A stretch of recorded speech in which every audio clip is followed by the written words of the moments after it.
Okay, I got the camera steady. Now, this is the rear sight base. 2 pins hold it in. You drive those out. I'm not showing you that because I've already done this. Now,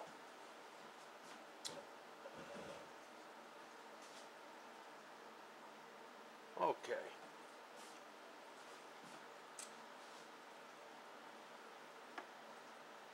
Oh, boy, I just slid it on there and it's stuck again.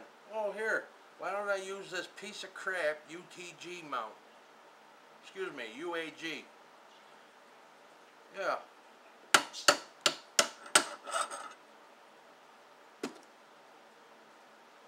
Not too good. See this? It mounts on the sight base. Something like that or something like this. Single ring, single screws. Only 2 in each ring.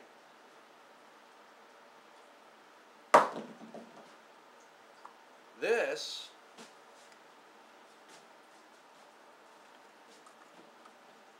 three mounting holes. 3 screws. Meaty ones. This is not a garbage piece.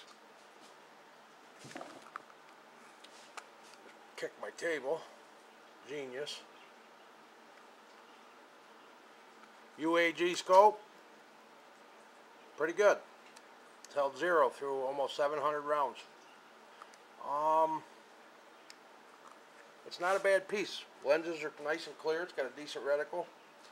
Now, we slid this off. This, it may not go because it's, yeah, we got it right away.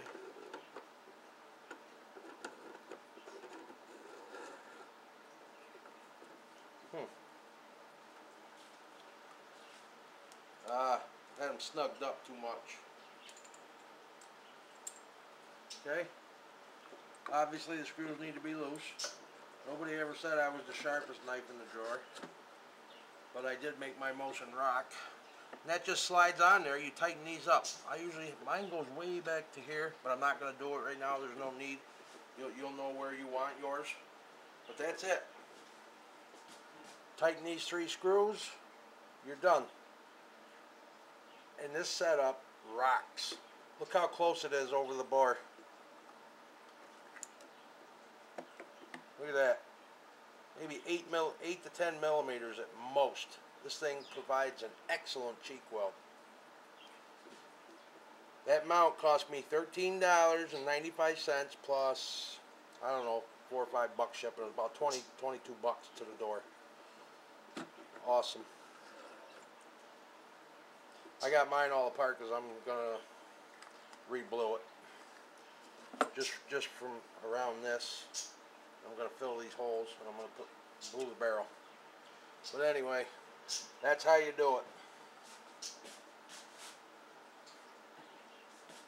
This I'm throwing in the trash. Junk. 2 little tiny screws right there. That's what holds that thing in the rear sight base. You take the ladder sight, the piece with the numbers on it. You take that out, and this goes in its place. They shouldn't be allowed to sell it. Garbage. Okay, I hope that helps you.